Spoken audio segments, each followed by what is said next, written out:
em nome do Senhor Jesus. Pai amado, Pai querido, usa o teu servo nesta noite, falando e a tua igreja glorificando o teu santo nome.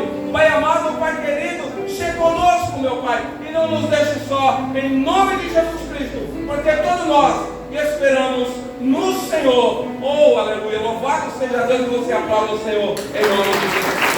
Amém? Glória a Deus.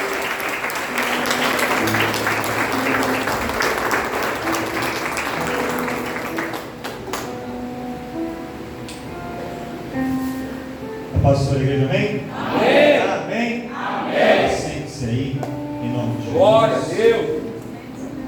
E abra comigo a sua Bíblia, no Evangelho de Jesus Cristo, escrito por São João, no capítulo de número 9.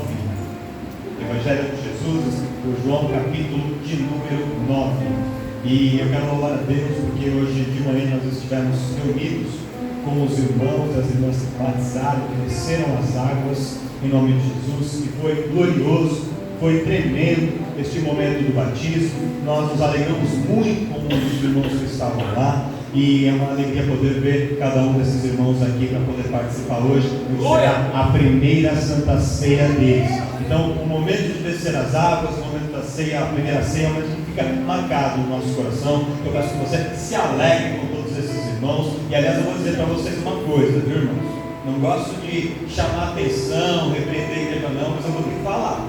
Hoje, os louvores que foram cantados aqui, pelas crianças, pelo manancial, pela irmã Área, louvor para nós, todos os louvores foram tremendamente espirituais. Não que os outros dias não sejam, mas hoje foi ainda além. Se você entrou aqui e fica com essa boca fechada, não consegue dar um glória a Deus, não consegue se alegrar, não está sentindo a presença de Deus, fala assim: Deus, eu preciso me converter de novo nessa noite, eu preciso aceitar Jesus de novo, porque Deus está se manifestando poderosamente neste lugar. E quem está ligado no céu já tem um glória a Deus. Aqui glória a Deus, um aleluia aí. Acabou que não um aleluia, um glória a Deus, glorifique a Ele, porque Ele está operando aqui no nosso meio, e essa é noite de festa, amém? Então vamos lá, Evangelho de Jesus, escrito por João, capítulo de número 9, vou ler do verso 1 até o verso de número 8, que diz assim: a cura de um cego de nascença. E passando Jesus, viu um homem cego de nascença, e os seus discípulos lhe perguntaram, dizendo: Rabi, ou mestre, quem pecou, este ou os seus pais, para que nascesse cego? E Jesus respondeu: nem ele pecou, e nem os seus pais, mas foi assim para que se manifestem nele as obras de Deus.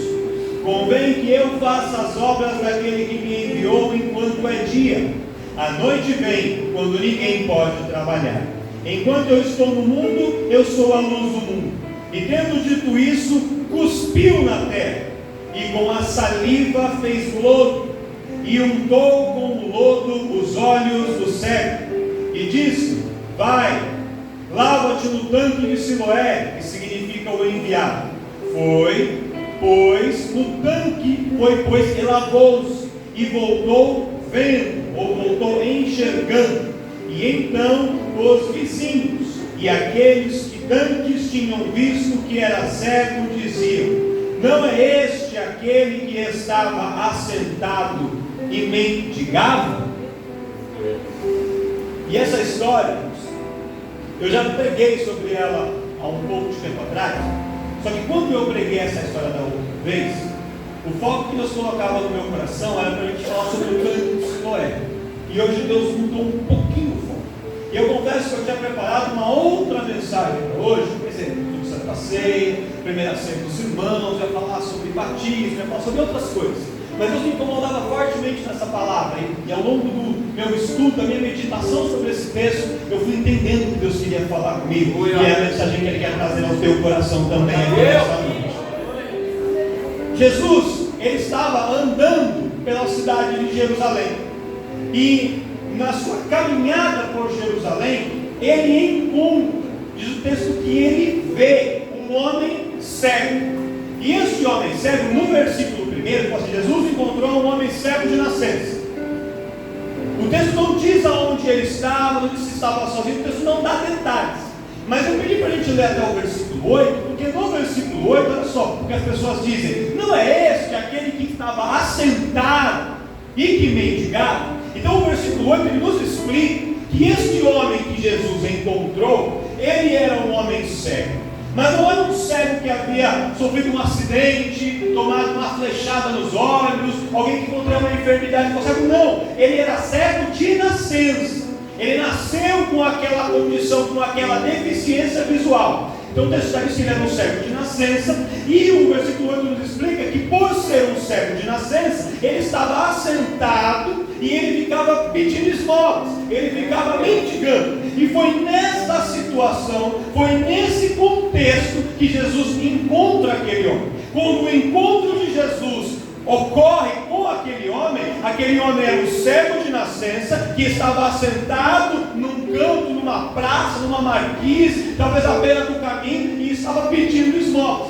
E isso é importante para a gente entender, porque eu também confesso que eu não sabia disso, mas estudando pela tradição judaica, eu aprendi algumas coisas que nos fazem entender a complexidade, a profundidade dessa palavra. Às vezes, irmãos, a gente lê a Bíblia de maneira muito superficial e nos escapam alguns detalhes, mas a Bíblia não tem palavras inúteis. Quando o escritor bíblico coloca algum detalhe, é porque esse detalhe ele é importante para a gente entender a mensagem que Deus quer trazer ao nosso coração. E veja só você, quando naquela época uma pessoa nascia com uma deficiência visual, ou cego, ou ele era surdo, ou ele era mudo, ou ele nascia com alguma deformidade, por exemplo, como sem uma perna, sem um braço, qualquer tipo de deficiência. Quando uma pessoa nascia com essa condição, automaticamente todo mundo pensava que aquela pessoa havia sido amaldiçoada por Deus. Os judeus associavam uma pessoa nascer com uma deficiência a uma maldição de Deus, era um castigo de Deus. E havia um debate entre os teólogos, entre os fariseus, os escribas, os mestres da lei, que eles tentavam descobrir se o pecado era da família. Então, por exemplo, o pai comete um pecado, e por causa do pecado do pai, Deus pesava a mão sobre o filho, e por isso o filho nascia com uma deficiência. O irmão tinha pecado, a mãe tinha pecado, e por causa do pecado de alguém da família, aquela criança nascia com uma deficiência, como uma forma de Deus revelar que havia um pecado oculto naquela família, um castigo e uma maneira de expor a família. Então, quando alguém nascia com uma deficiência, meu pensamento era: tem alguma coisa errada dentro dessa casa, tem algum pecado oculto dentro dessa família. A gente olhando de fora parece uma família de comercial de margarina, parece que está tudo bem, mas tem algo oculto aí. E aí o que Deus faz? Deus, para mostrar para nós aqui de fora, para Deus mostrar para a igreja, para Deus mostrar para os vizinhos, para Deus mostrar para os parentes, Deus permite que nasceu essa criança com uma deficiência para mostrar que tem algo errado aí. Deus está fazendo o exposed dessa família. Deus está revelando que tem algo oculto. Era assim que eles acreditavam. Só que havia uma outra linha de teologia que entendia que na verdade o pecado era da própria criança. E alguns até chegavam a acreditar, meu filho Eduardo, que Deus, que conhece o futuro da pessoa, permitia que ela nascesse com aquela deficiência, porque Deus sabia que lá no futuro aquela pessoa iria pecar, iria fazer coisas terríveis. Então Deus, por antecipação, já castigava ela com uma deficiência. Olha para você ver como vão crescendo as teorias. Sabe por quê, irmãos? Porque quando alguém vê outra pessoa com um problema, a gente não se limita a tentar ajudar. É muito mais fácil a gente apontar o dedo e julgar o que está acontecendo do que a gente estender a mão para poder ajudar a pessoa que está passando por uma dificuldade. É muito mais fácil a gente dizer assim: você está passando por essa situação, tem alguma coisa errada aí, viu, irmão?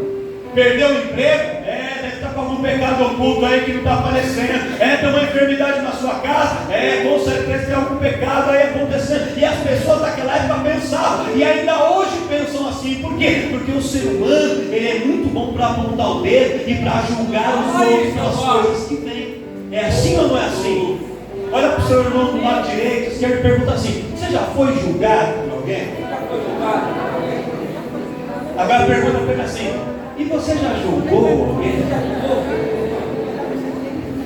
Meu Deus! Provavelmente a resposta foi sim para as suas perguntas. Glória! Porque todos nós já fomos julgados, mas nós também julgamos. Sabe, Deus. Só que aí, veja só para você entender. Como o costume, a tradição, indicava que uma pessoa que nascia com uma deficiência, ela estava sendo amaldiçoada por Deus, por um pecado dela, um pecado futuro, um pecado da família, seja como for, mas era uma maldição de Deus. Havia, pelo costume, um dever imposto à família. Qual que era esse dever? Os pais deveriam criar, cuidar e sustentar aquela pessoa até a idade de 13 anos. Porque a partir dos 13 anos, principalmente no caso dos homens, já era considerado transicionando para a idade adulta. Já podia trabalhar, já podia se manter. Então até os 13 anos, já teve mãe que olhou para o filho e falou assim: tá vendo? Você com 13 anos não faz nada ainda. E lá com 13 anos estava até casando já. Até casando, tinha filho. Menino hoje 20, só que está com o controle do videogame na mão. Já. Com 13 anos já trabalhava, já fazia tudo já. Então, com 13 anos, que ele já passava ali a ser constante por alguns, até como adulto, até essa idade a família tinha o dever de manter. Tinha que sustentar da casa, comida, roupa. Depois dessa idade era optativo. A família podia escolher, era facultativo. Eu quero manter essa pessoa deficiente na minha casa ou não quero. E se não quisesse, a família poderia colocar ele na rua, botar para fora, para que a pessoa se virasse. Por quê? Porque a pessoa que era deficiente naquela época, irmãos, não havia inclusão, não havia cotas para deficientes trabalhar, não tinha nada disso. Alguém que era deficiente, ele não podia trabalhar, porque não tinha tarefas que ele podia fazer. E além da questão física, secular, humana mesmo, da dificuldade de trabalhar, como a pessoa era vista como amaldiçoada, ninguém queria se associar àquela pessoa. Ninguém queria ficar perto, ninguém queria contratar esse cara para trabalhar na loja dele, para trabalhar na empresa dele. Por quê? Porque ele era amaldiçoado por Deus. E se ele viesse lá, ele traria a maldição junto com ele. Então a família também é muitas vezes: eu não quero essa pessoa aqui. Porque quando essa pessoa está aqui com o meu filho, com essa deficiência de nascença, as pessoas olham e apontam assim: essa família é complicada, essa família tem pecado, essa família tem problema, então eu vou me livrar do problema. Porque eu colocando ele para fora, ninguém vai mais poder apontar para nós e dizer que tem algo errado, porque o problema não somos nós, o problema era ele, e ele foi colocado para fora. Quem está entendendo o que eu estou falando? Eu estou contando a história, você entendeu? E aí aquela pessoa que saía, ia para a rua, já conhece a Paulo, ele não podia trabalhar, o que queria fazer? Pedir esmola, ia mendigar. Por isso que a gente encontra tantas pessoas cegos, coxos, surdos, mudos na Bíblia, que estavam mendigando, mas não todos. Porque alguns a família falava: não, eu vou cuidar de você. E cuidava, mas a maior parte da família rejeitava e jogava para fora de casa. E era o caso desse moço. A gente não sabe quantos anos ele tinha aqui, mas ele já era alguém acima de 13 anos e ele estava sentado na rua mendigando. Havia passado por um processo de nascer deficiente, numa época em que não havia cuidado para essas pessoas. Ele havia sido rejeitado pela sua família, colocado para fora de casa, não tinha uma casa, não tinha quase nada para comer, ele vivia das esmolas das pessoas. Então, ele já passava por um processo de rejeição muito grande. E só quem já passou por um processo de rejeição de família, rejeição de amigos, rejeição de pessoas próximas, é que pode dizer o que é. Quem nunca passou, nunca vai entender o que é isso. E esse moço vivia nesse contexto. Só que ainda tinha algo para piorar, pastor Inácio. Não era só a família que rejeitava. Toda a sociedade, todas as pessoas também rejeitavam a pessoa nessa condição. E como é que isso acontecia, irmãos? Era muito comum. Olha para mim aqui, essa parte é muito importante. Fala a Deus. Era muito comum. A pessoa estava sentada no chão, pedindo esmola. Mão estendida, cego. A pessoa passava perto, assim, indo para o caminho do mercado, da feira, da rua, via o cego, fazia assim, cuspia no chão e dizia: imundo. maldito, amaldiçoado, não cuspia nele, mas falava a palavra maldito e cuspia. Maldito, imundo, e cuspia. Por que eles faziam isso? Porque quando eles falavam uma palavra pesada, uma palavra feia, como maldito, imundo, sujo, eles cuspiam como para limpar a boca daquela palavra suja. Então eles tinham falado a palavra e cuspiam. Então esse era um costume feio, anti-higiênico, ou seja, da Covid não seria terrível, e que eles tinham. E aí o que acontece? Vamos para a história. Jesus encontra este homem, abandonado pela família, assentado, mendigando. Quando Jesus está chegando perto dele, talvez Jesus não o conhecesse pessoalmente, humanamente falando, mas Jesus conhecia a história dele, porque Jesus conhece a história de todos nós. Olha para o seu irmão e fala assim: Jesus conhece a tua história.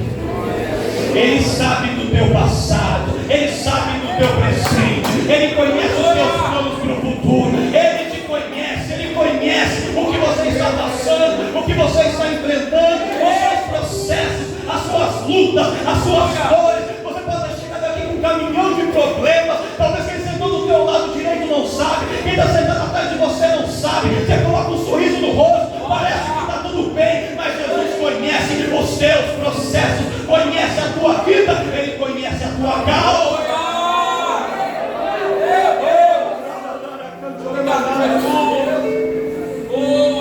Mas os discípulos, para ajudar Jesus, eles falam assim: Jesus, eu vou te explicar. Esse homem aí, ele é cego de nascença, e por causa disso, eu quero fazer uma pergunta: quem que pecou para que ele estivesse assim? Ele ou seus pais? Tem esse debate teológico. Esclareça para nós, o Senhor que sabe de todas as coisas. O porquê é que esse homem nasceu cego? Por que é que ele passou por tudo isso? Por que a família colocou ele para fora? Por que ele está sentado mendigando? Por que é que ele está aí rejeitado, excluído? Por que ele está nessa situação? Quem foi que pecou? Ele ou os pais? E aí Jesus falou assim: nem ele, nem os pais. Deus da glória. Jesus falou para eles assim, com outras palavras: nem toda prova, nem toda luta é resultado de pecado. Nem todas as situações difíceis que a gente passa é porque tem pecado escondido. Às vezes não é pecado, às vezes é processo. Às vezes não é castigo, às vezes é só o processo de Deus que a gente tem que passar.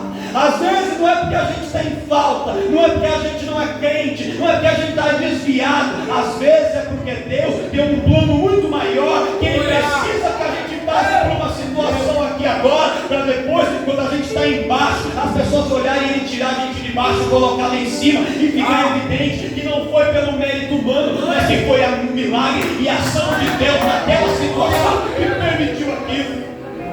Às vezes não permite alguém ficar enfermo e ser curado para mostrar a glória dele. Às vezes Ele permite que o enfermo nem permaneça enfermo, que o enfermo morra como foi com Lázaro. E quando Lázaro morre, as irmãs falam assim: Jesus, se o Senhor tivesse chegado antes, meu irmão não tinha morrido. Ele fala: é verdade, só que se eu tivesse chegado antes, seria só um milagre de cura. Quando eu demoro para chegar, não é mais cura, é uma ressurreição, e o meu nome é ainda mais glorificado. Se eu tivesse chegado antes, seria um milagre pequeno. Quando eu demoro, o milagre fica maior, a vitória fica maior, e o nome do Senhor é mais glorificado.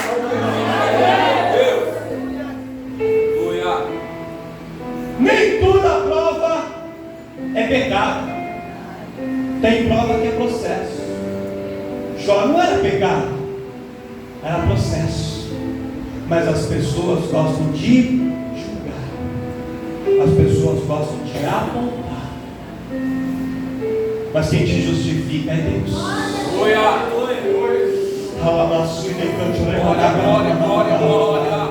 Deus vai justificar pessoas aqui dentro desse lugar. Eu vou dizer assim: quem vai virar a história de pessoas aqui para mostrar que quem estava te julgando vai entender que era um processo de Deus, que Deus estava no controle e que Ele é quem muda a história.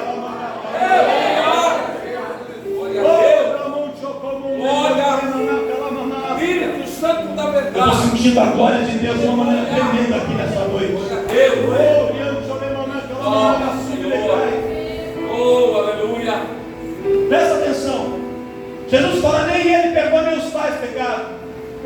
processo. Foi necessário acontecer isso com ele para que o nome do Senhor fosse glorificado. E aí Jesus vai e se aproxima do homem.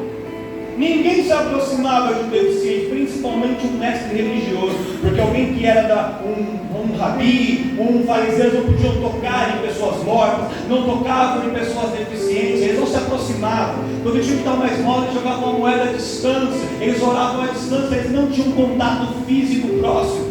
O que Jesus faz? Jesus chega bem perto dele. Quando Jesus chega perto dele, o homem não viu Jesus, mas ele sentiu a presença de Jesus. Deus. Se aproximando. E aí eu imagino, irmãos, aqui sou eu que estou imaginando, no coração daquele homem nasceu uma esperança. Esse aí é o Jesus que está todo mundo falando. Aleluia. Esse aí é o Jesus que já fez tantos milagres. Esse aí é o Jesus que acabou de perdoar aquela mulher pecadora adulta que no capítulo 8 tinha perdoado ela lá atrás. Esse aí é o Jesus que está todo mundo falando dele. Ele tem solução para mim, ele tem mudança para mim. A esperança começa a nascer no coração dele, irmão. A esperança começa a nascer. Onde não havia esperança, a esperança começa a brotar. Só que quando Jesus chega perto dele, sabe o que Jesus faz?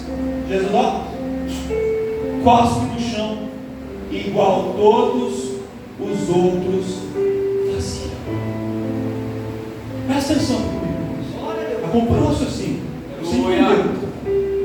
Quando as pessoas chegavam perto daquele homem, as pessoas diziam: maldito, imundo, sujo, contaminado, amaldiçoado, e cuspiam no chão. Jesus chega perto dele e ele esperava que Jesus fosse fazer um milagre para ele. Sabe o que Jesus faz? Jesus cospe no chão igual as outras pessoas. Meu Deus, olha o mistério. Aí você, olha só, olha a montanha russa de emoções. Ele está ali, abandonado, mendigando, sem nenhuma esperança. Jesus chega perto dele, a esperança nasce. Aí Jesus vai, cospe no chão igual todo mundo. A esperança dele, ó. Sabe o que passou pela cabeça daquele homem? Estar na presença de Jesus não muda nada. Estar na presença de Jesus é igual estar na presença de qualquer outro. Porque Jesus fez comigo o que todos os outros fizeram também. Todo mundo passava e cuspia. Jesus passou e cuspiu da mesma maneira. Estar na presença dele não me trouxe transformação, não me trouxe cura, não me trouxe mudança. Por um minuto ele pensou tudo isso. E eu preparava essa mensagem e Deus dizia assim ao meu coração: pastor Inácio, pergunta para o meu povo, quem dentro da igreja já não sentiu que está na presença de Deus? Parece que não adianta nada.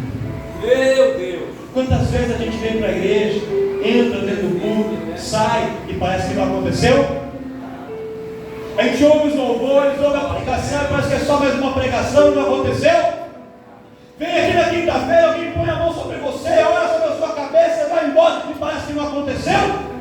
Parece que está na igreja, ou está no shopping, ou está no jogo de futebol, ou está na casa do parente, é a mesma coisa, que não muda nada, mas Deus manda dizer, é só o que parece. Porque quando Jesus está, algo diferente acontece. No primeiro momento, Jesus cuspiu no chão igual os outros.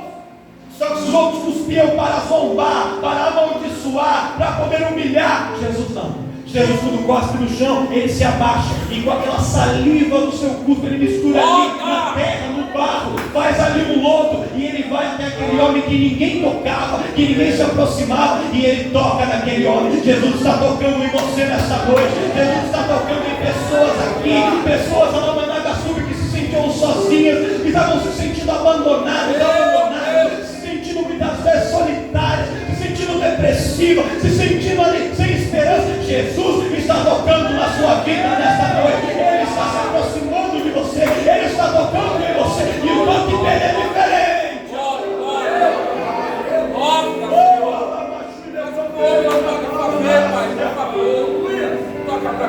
Jesus faz o lodo, pega o lodo e toca, passando aquele lodo nos olhos dele. Aonde era o problema daquele homem? Se ele era cego, o problema era nosso? Onde Jesus tocou? Jesus está tocando no seu problema. Aleluia! É na área que você precisa de uma mudança, de uma transformação, de um renovo, de uma cura. É nessa área que Jesus está tocando nessa noite. Porque os problemas são diferentes. Tem pessoas que entraram aqui e na família está tudo bem, mas a saúde, ó, Jesus vai tocar na sua saúde nessa noite. Tão saudável, saúde de ferro, está tudo bem, mas na vida material está com problema. Jesus está tocando na sua vida material nessa noite. Hoje a vida material está bem, a saúde está bem, mas na família a coisa não anda bem. Então uma guerra, um conflito. Jesus está entrando com providência na tua família. Ele está tocando e vai fazer vitória. Outro está com todas as áreas bem, mas no espiritual se sente frio, se sente sem força. Deus está te restaurando e tocando na sua vida espiritual nessa noite. Aonde você precisa de um toque, Ele está tocando nesta noite. Por favor, Pai. Aleluia. E agora vamos encaminhar para o final, para o encerramento. Jesus toca nos olhos daquele moço, coloca ali barro, lama, lodo. E quando ele coloca o lodo nos olhos dele, o homem que estava cego, pedindo esmola, rejeitado pela família, humilhado pela sociedade, quando Jesus toca nele, ele começou a ver naquela hora? Sim ou não? Sim ou não? Não. Pelo contrário, ainda havia uma sujeira, uma camada ali de barro em cima dos seus olhos. E aí Jesus fala para ele assim: sai daqui de onde você está e vai até o tanque de Siloé. Lava-te no tanque de Siloé e você vai ver o que vai acontecer na sua vida. Desse lugar onde Jesus estava, no tanque de Siloé, não era uma caminhada curta, não era uma caminhada relativamente longa, principalmente para alguém que era cego. E a cidade estava cheia de gente, porque era a época das festividades. Só que aqui tem um ponto importante, que eu já preguei sobre isso, mas só para você entender esse contexto. O tanque de Siloé, ele ficava próximo do templo. E ele tinha sido construído pelo rei Ezequias. Era um canal, tinha uma fonte fora da cidade, era a fonte de Gion, no monte do templo. E aí, o que Ezequias fez? Ele constrói um canal, um encanamento que tira a água da fonte de Gion e traz a água para dentro de Jerusalém. E ele constrói um tanque, uma piscina bem grande, para poder armazenar aquela água. Por quê? Porque se inimigos cercassem Israel pelo lado de fora, Israel teria água do lado de dentro da cidade e não padeceria de sede. Então Ezequias já construiu aquele tanque há muito tempo. Quando o povo foi escravizado, foi levado cativo na Babilônia, o tanque foi quase destruído com Jerusalém. Só que quando eles voltam, eles reconstroem o tanque. Eles reconstroem o tanque de Siloé, fica tudo bonito, preparado, perto de onde o templo estava construído, e eles estabelecem um costume, que sempre que houvesse as festividades, e o povo vinha de viagem, peregrinando por todos os lugares ao redor, eles chegavam em Jerusalém, e antes de entrar no templo, eles passavam por Siloé. E eles entravam no tanque de Siloé, se lavavam, se purificavam, e depois de se purificar no tanque de Siloé, eles seguiam pelo caminho de Herodes até o templo, e aí eles poderiam entrar no templo. Então só poderia entrar no templo quem havia se lavado no tanque e se purificado.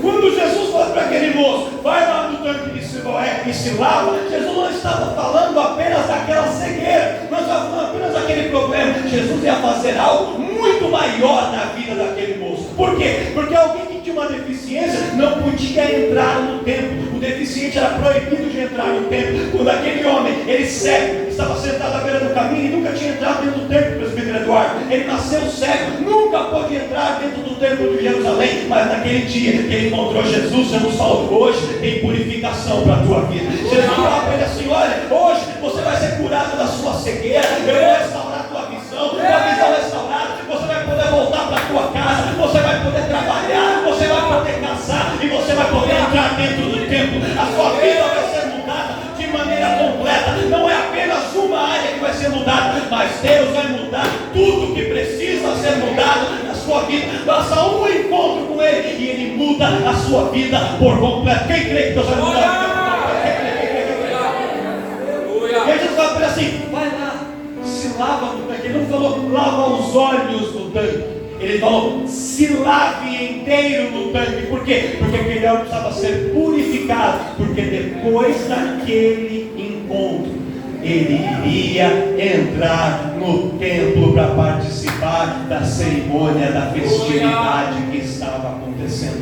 Ele não seria mais excluído, ele não seria mais humilhado, ele estava sendo purificado para participar, ele estava sendo incluído. Olha para o seu irmão e fala assim: pelo tempo de exclusão, o tempo da humilhação acabou. Deus põe ponto final, porque Ele está te incluindo, Ele está restaurando, Ele está purificando, Ele está renovando.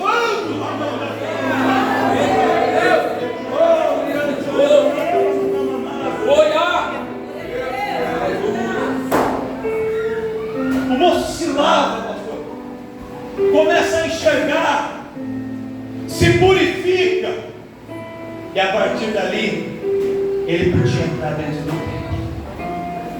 E dentro do templo ele poderia participar de toda a festividade. Antes ele não podia nem entrar, estava excluído.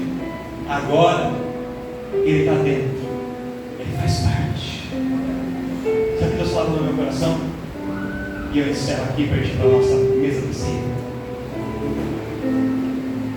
O tanque de Siloé era um lugar de purificação. E ao ser purificado, Deus mudou a história daquele homem completamente. Quando ele entra nas águas do tanque de Siloé, a sua vida é mudada completamente. Existe uma vida antes, uma vida de humilhação, de perda, de dor, de rejeição, de esmola. E depois de entrar nas águas do tanque, existe uma nova vida, uma nova perspectiva. Hoje algumas pessoas entraram dentro das águas, outros aqui já entraram também em alguns outros momentos dentro das águas. Deus manda dizer assim: ó, não é brincadeira não. Há uma fonte que flui da casa de Deus. Até simbolicamente a gente coloca, parece que é só papel celofane, mas não é não, é uma simbologia. Há águas aqui neste lugar fluindo, e este lugar é um tanque de Deus.